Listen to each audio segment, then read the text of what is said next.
Masters with our top 6. It really felt like it was anyone's game, especially because Mo and Mugi were both already sent down below.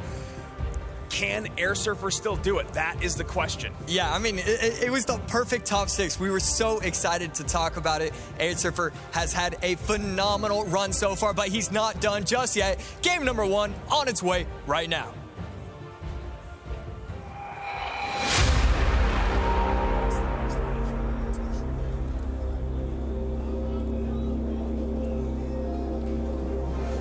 In spite of all the work that both of them have put in this season, they have not yet met in a CRL event. This is the first time, although I imagine ladder, practice, tournaments, they've probably seen each other once or twice. Yeah, I would assume so. Yeah, I mean, both players are high-level players, not just in this tournament, actually just throughout Clash Royale. It was AIRSURFER going Drill Golden Knight in game number 1, and then Mortar Skeleton King in game number 2 against Morton earlier today, and was not able to find success with either of those decks. Maybe still running Mortar, but changing things up. No, he goes Royal Hogs there. It's going to be AQ Royal Hogs cycle. Yes. It's a deck that a lot of players have been very successful with this weekend, especially Samuel Basoto. And right here, Mohamed Light should be running the Rocket deck. And I am very excited to see that because actually, I think it's been used twice this weekend. Once by Mohamed Light and once by AIRSURFER. Will the Archer Queen walk? It does! Oh! This is huge! And you see Mo's face. He knows that could be detrimental. A little smile comes in. He's got some work to do in these next 10 seconds. And a full lock! He gets the push. Archer Queen will be able to get the tower down to 1782. AIRSURFER is going to min-max right here. Log for the Dark Prince. We will see the Royal Hogs come out. There they are. Does Mohamed Light have the proper response? Log plus delivery, earthquake damage, and only 1 pig gets to the tower, but 800 HP separating the 2 players. Miner comes in here for Mo. Royal delivery, tanking Skelly's plus delivery out for AIRSURFER to defend 21-42 with the damage and help from that rocket, and Miner to 15-46. And now it gets weird. Mohamed Light technically could be running Bomb Tower, but I think we all know the correct answer is Inferno Tower. Bomb Tower has had a lot of usage. It does succeed against the Royal Hogs. Inferno Tower on the opposite end. I mean, now that we're at double elixir, Royal Hogs plus EQ plus AQ whenever he has it in cycle, I don't think he can catch up. Do you think this deck has been so popular, the one on the top of the screen, just because it is the definition of an outplayability deck? Or is it because you can strike early and then keep the lead and then EQ cycle out? Why are these pros using it in the most important moments? Yeah, I have no idea why, but it has had so much success. I love that all these pros are using it. I hated seeing it outside of the meta. Right here, wow. Look at the tower down to 720. I mean, this deck cycles so fast, and I guess just Archer Queen just is putting in work this meta. And a rocket comes down for Mo there, maybe looking to catch anything that he can and get damage on tower. AIRSURFER does not bite. Skelly's to defend. 12:32, 7:20, 16 seconds remain in regulation. Archer Queen placed up high, not going to allow the rocket to be placed on top of it. Log plus EQ, EQ plus log. We do see the EQ, no log just yet. Delivery on top of the miner. And a log comes in here. Dark Prince takes care of that Archer Queen. Skelly's just in case that Dark Prince splashes on the tower. And now Hogs come in. Another Dark Prince down for Mo. He doesn't have any other card right there. Dark Prince plus delivery, going to stop the tower from being completely taken out, but 264. He is so close to losing this game. AIRSURFER is putting on a clinic. 5:54 on AIRSURFER's tower. Log hitting everything, including the late Fire Spirit. And now AIRSURFER is just a few cycles away from taking game number 1 against the Goated One. That is a beautiful prediction. Royal Hogs are not going to get to the tower. Skeleton's place. This is prediction after prediction after prediction. Fire Spirit placed up top. EQ's in. AIRSURFER game number 1. Mo down early. That is a great prediction, Skelly's in behind the Crown Tower. Yes, you just got predicted the Dark Prince up top, but it doesn't matter. I mean, you can do one thing, but I have the advantage still. That's right, advantage firmly in AIRSURFER's hands after an early big-time lead for him. But you saw Mo recognizing that, going, I need to catch up with my rockets. The miners are not going to do enough. He was sending rockets. He was creating pressure at the bridge. It was beautiful. And then, like you said, the predictive defensive plays really kept him in the conversation much longer than I would have thought. But still, AIRSURFER rides the wave and takes game number 1. And right there, set number 1, the player who lost earlier in the day was not able to do it. Right here, it looks like AIRSURFER has fully collected his thoughts. He looks comfortable. It doesn't appear to be a problem that he lost earlier on. He is ready for the matchup with MOHAMED Light, and he played that first game brilliantly. Let's take a look at our community predictions and see if you fell in the same way the casters did. AIRSURFER gets a few more points, I believe, than our previous set. 39 to 61% here for MOHAMED Light, but down 1 early on already is Momo, the Prince of Egypt. He must bounce back in game number 2 or another World Finals will slip through his fingers.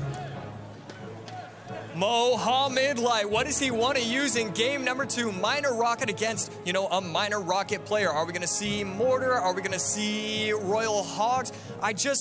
This is so tough. I would like to see RG played in game number 2 or game number 3. I think my favorite game of this weekend was when he used that Giant Skeleton RG deck. The control he has when he just knows the matchup is so fun. And those type of decks with RG we've seen with Mugi, with Mo numerous times, it allows them to play that chess game working 5 steps ahead and then getting those big time predictions. Even when I was watching Mo practice before we started today, he had the exact same thing happen, a come from behind win just with RG because of those mental games. And now just seconds away, AC, can Mo even this up? Okay, so we know he can. Okay. We know he can. I said it day number 1 after he lost his first set. Who do I still have? I still have Mo. I still have Mo even in this spot. It's really hard and near impossible to ever bet against MOHAMED Light. But right now, AIRSURFER making a case for himself. Game 2, Mo's back up against the wall. Let's go.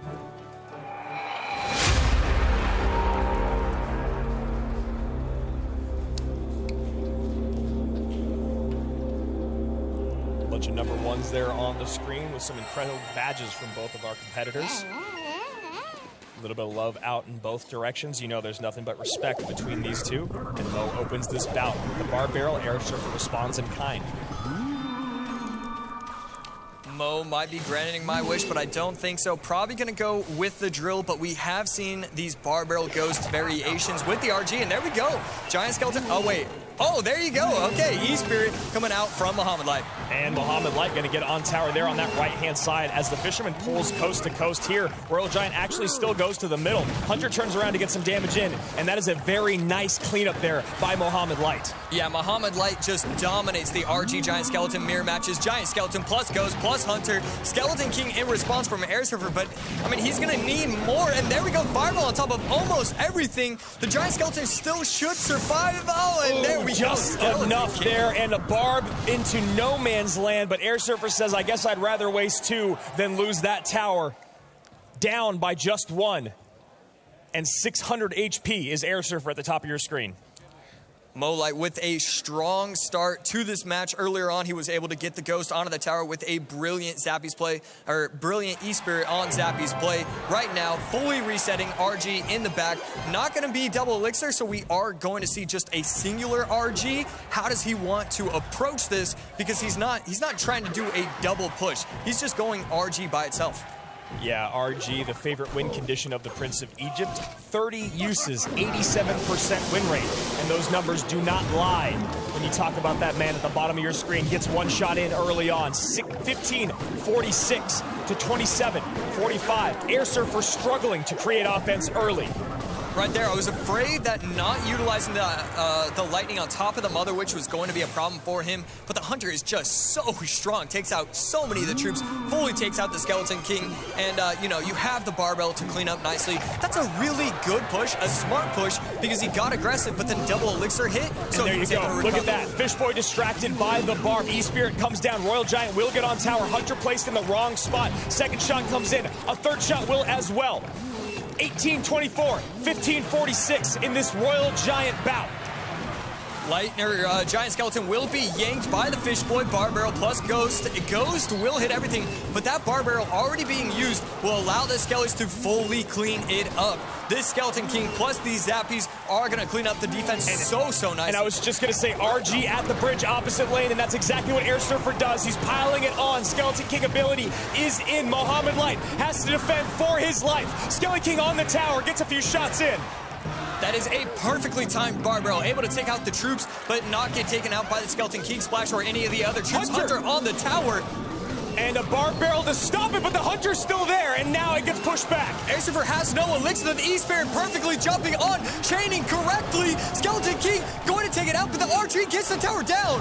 And you can hear the crowd going wild, and that's exactly what I was talking about, AC. You look at him completely pick apart AIRSURFER's defense at the end of that game. The pre-lock, the E-Spirit, the yank with the fish boy. That is poetry in motion, and that is why this is the deck he goes to when he needs to win. I don't care if you predict that he's using RG Giant Skeleton. This is one of those times. It's the Igor with Mortar. It's the Lapa with Miner. If you are that good with the deck, doesn't matter the matchup, you play that in one of your 3 games. You know it's coming. You don't know how to stop it. This train is going on a rolling. 1-1. MOHAMED still alive, and now AIRSURFER has to do the very difficult task of bouncing back when you can hear this crowd shouting for the Prince of Egypt. Let's look at the replay. My hands are sweating. My body is sweating. I'm sorry for everyone that heard that. Here we go. Fish boy to pull, and this is that final minute. AC, break it down. We have the Hunter getting the lock that he absolutely needed, and then it was able to take out most of the Zappies. The Ghost helped out as well, and this is the E-Spirit of all E-Spirits. Cleans up all the skellies, slows down the Hog from the Mother Witch. RG on the tower, 598, 291. Of course it gets that last shot. Game over, Mo wins. Fish boy just far enough away to pull that Skelly King. Stop one more of those hits from that RG. No thank you, sir. And you see Mo look up very quickly at his opponent, and he says, yeah, you got one on me. I got one on you. Let's go to game number 3, and we'll see what they want to come out with. AIRSURFER, obviously, a big fan of Mortar. He's gone to it many times. I don't want to see Skelly King Mortar. Obviously, we cannot because he just used it, so maybe really don't want to see that. Really, I mean, that would be the worst way for it to go. But AIRSURFER and Mo still looking what decks they want to play. As you can see, furiously moving those fingers. About 30 seconds remaining before we hop into another game. And AC, imagine the decision-making that is going on right now with this much pressure. I mean, with Mo, you only have to pick 2 decks. You know, you have that RG in your back pocket that you can always use. Miner Rocket as well off the board. I mean, you have the Royal Hogs, you have the Hog, but it's just, I mean, this is when you can pull out the Lavas, the Golems. There's so many options available to him, and with RG out for AIRSURFER, he's kind of in a no man's land right there. All right, here we go. Game number 3. Winner goes on, loser goes home. Let's go.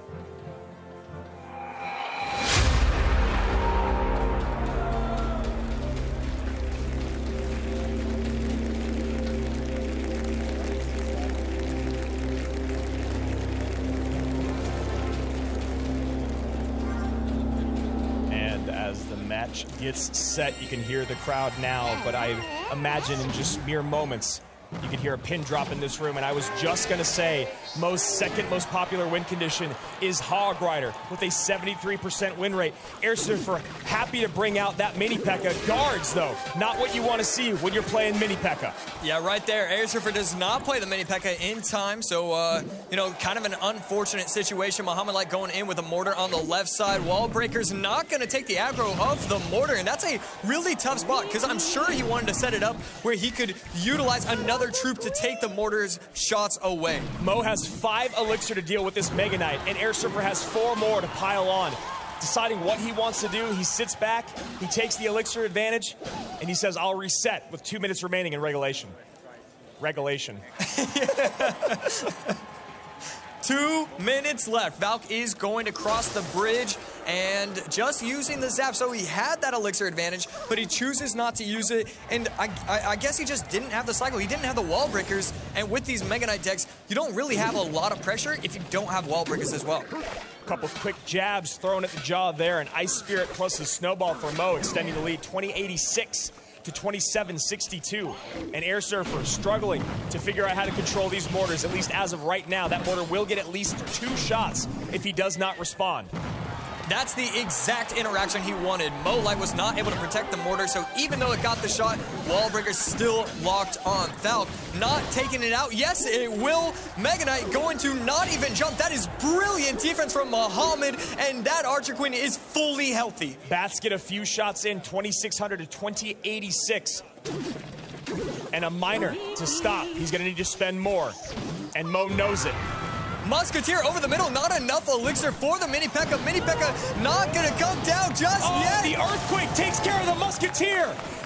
AIRSURFER has to zap to defend 1086 to 2600. Wallbreakers come down. Ice Spirit Plus will deal with it. He has nothing in cycle. The miner on top of the mortar isn't going to matter. It's still going to get that one shot. No zap. It doesn't matter. Only one shot. But tower down to 820. And these hogs always hit the tower. And this hog mortar deck from Mo is just again such difficulty. And you hear the crowd gasp as AIRSURFER mistimes that Mini P.E.K.K.A. again.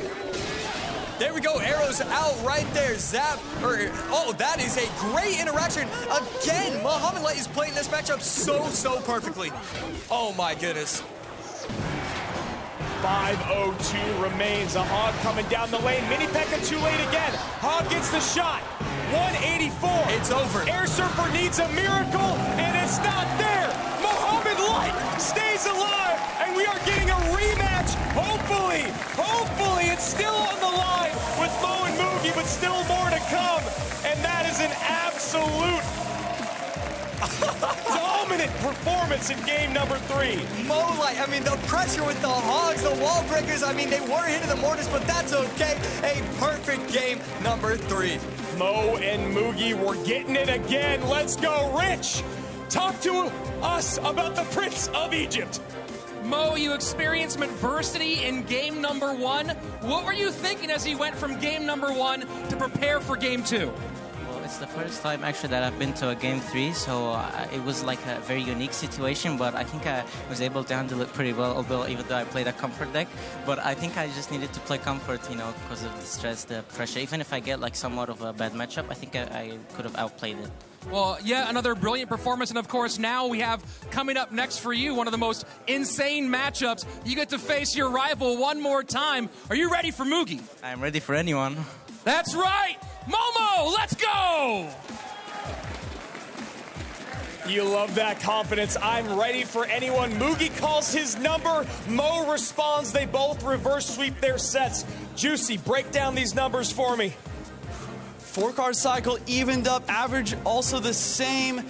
That was a very technical matchup. Mohamed just played it perfectly into a T. Let's head into the deck breakdown. Hog plus mortar, one of those things you don't see a whole lot out there in the world, especially not here. At World Finals so far, it's been popular in certain metas, but here at our World Finals, it comes in clutch for Mohamed Light. So the biggest thing in this matchup is that Mohamed Light has like an 80-20, even a 90-10. It just came down to a couple mistakes. That missed rocket on the Archer Queen, and also a little bit of under defense against one of those Royal Hogs pushes. And maybe it was a little bit of nerves as we get into game number 2. Deck number 2 here. The best maybe in the world. Moogie might have something to say about that with RG, but Mohamed puts on a clinic there in those final moments. Absolutely. I think the AIRSURFER once again other way around. AIRSURFER has the matchup this time, but Mohamed Light able to regain his nerves and really just apply that pressure. Abuse the Giant Skeleton plus Royal Giant combo. And then we go over to game number 3, and you